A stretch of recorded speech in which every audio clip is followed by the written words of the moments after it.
This is iFIBER 1 News. Here are today's top stories. A judge has ordered Jonathan Torres, accused of fatally shooting his own father, to undergo a competency evaluation. Just as the doors of Hooked on Toys in Wenatchee were opening for another bustling day of holiday season business on Tuesday morning, locals know it as Saddle Rock, Wenatchee's best-known geological landmark. But that's not its official name. Big Bend men's basketball has been a top-tier program for years now. From the iFIBER 1 newsroom, this is iFIBER 1 News. And it starts now. A judge has ordered Jonathan Torres, accused of fatally shooting his own father, to undergo a competency evaluation. Torres remains in jail, held on $1 million bail on a number of charges, including first-degree and second-degree murder. Torres was scheduled to be arraigned Monday, but Grant County Superior Court Judge David Estudillo granted a request from Torres' attorney for the defendant to undergo an evaluation. Torres' attorney claims his defendant has no recollection of the shooting and has difficulty understanding basic information. Torres was arrested early in the morning on November 28th after his father, Jesus Torres Flores, was found dead from a gunshot wound to his head in the front passenger seat of an SUV outside the Torres residence on Juniper Circle. Jonathan Torres' mother reportedly told investigators she and her husband drove their son to the Othello Hospital because he was feeling sick. The three left the hospital before midnight with the mother driving, the father in the front passenger seat, and Jonathan Torres in the back seat. As Jesus Torres Flores was reportedly talking about religion, Jonathan Torres allegedly shot his father in the right side of his head. The mother continued to drive to the Juniper Circle home and reportedly told investigators she did not have any discussion with her son about what happened. This is Joe Utter for iFIBER 1 News. This segment is brought to you by Change doesn't have to be complicated. With a low-profile microwave hood combination that's ready to install right out of the box. It fits in the same space as your under-cabinet hood, so you can get your microwave off the countertop and make space for the routines worth keeping. The low-profile microwave hood combination from the #1 selling appliance brand in the USA. Whirlpool Appliances, now available at more furniture in Ephrata. just as the doors of Hooked on Toys in Wenatchee were opening for another bustling day of holiday season business on Tuesday morning, 10 VIP shoppers from Mission View and Washington elementary schools arrived out front, led by a special police escort. Each of the special invitees showed up armed with a $100 gift card and, before entering the store, was assigned a highly trained personal shopping assistant from local law enforcement to help them spend and budget their allowance on whatever they found inside that would make this year's Christmas a little bit brighter for themselves and their friends and families. This exclusive retail experience is called Shop with Cops, and this year will touch the lives of 80 kids from both the Wenatchee and Eastmont school districts, primarily from their respective fourth grade classes. I think Chelan County, it's obviously means just getting in that holiday spirit and giving something to maybe some of the little less fortunate. You know, and it's not a lot. I think the gesture of actually showing up and being here with the kids, and you know, that interaction and dialogue as the kid is looking at, hey, are you getting something for yourself or your siblings, your parents, and even helping them figure out, okay, we got a $100 gift card. How are you going to negotiate that? And helping the kid make some healthy choices. I just love it, just the interaction. But it's a lot for us. It pulls everybody in the community together just to say, let's make a difference in someone's life. Shop with Cops is made possible by the Community Foundation of North Central Washington's Foundation for Youth Fund and involves all of the region's local law enforcement entities, including the Wenatchee and East Wenatchee Police Departments, Chelan and Douglas County Sheriff's Offices, Washington State Patrol, and Department of Fish and Wildlife.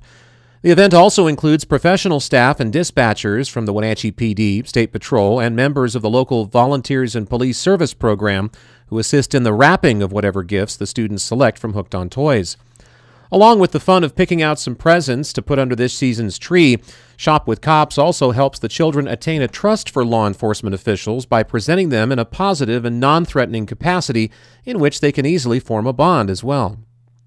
This is a positive interaction, a connection. A lot of these kids have needs, which is why they're selected by their schools. So they have some needs, whether financial or other social needs, that end up being paired with an officer for this. And it ends up being a positive contact between a law enforcement officer and a kid for the event, and the whole group in general.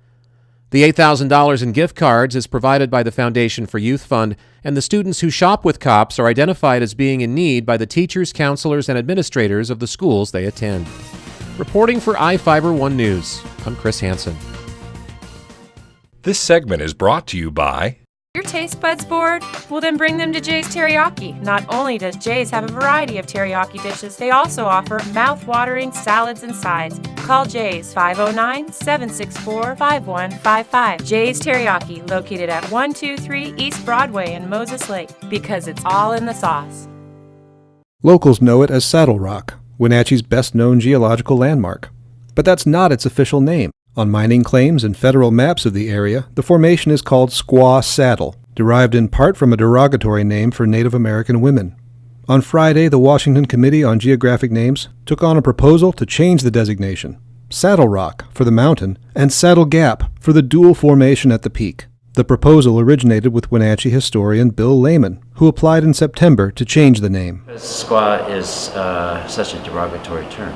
It's such a term of derision, and for that to exist anywhere in our experience is unneeded and actually harmful.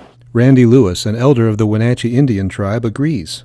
Squaw is tantamount to the N-word, or if I used white bit to describe some Euro-American woman. How unacceptable that would be, how painful or insulting it would be to the person. Well, that's what we feel. It has never been a term of endearment. It's only meant as a term of ethnocentrism from who's saying it. The site has a rich cultural significance for the native Wenatchee people. In their telling, the facing rocks are two bears turned to stone by coyote for arguing too much. The 7-member committee approved the recommendation and passed it on to the State Board of Natural Resources.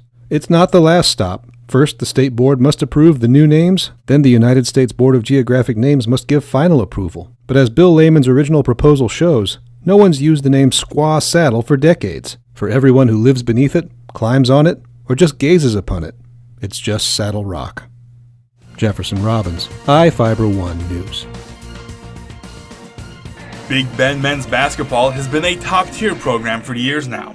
Last season, the Big Bend Vikings went through some bumps. The team was comprised mostly of freshmen, and it was longtime assistant Mingo Scott's first season as head coach. The Vikings still turned in an admirable effort considering the circumstances, finishing 8-8 in the region and narrowly missing the playoffs. This year, the team is packed with talented sophomore, and it looks like everything is back to normal for the Vikings. Through the first 8 games of the season, Big Bend has gone 7-1. The Vikings are third in the NWAC in points per game, averaging 98 points per contest. They're also 6th in the NWAC in field goal percentage at 52%. Team captain Kobe Huerta says the fast start to the season is exactly what everyone on the team was working for. Oh, it's definitely what we're supposed to be. After last year, we kind of started off slow at a few tournaments. It felt good to start fast this year. Because it's going to be a special year, so we wanted to start fast. So we were expecting it. Big Bend will play in the What Come crossover tournament this weekend. The first game of the tournament will be Friday at 4 p.m. against Highline. I'm Am Chikoski for iFIBER 1 Sports. This is iFIBER 1 News. For more information on these stories and other news, visit us online at iFiber1.com or check us out on Facebook.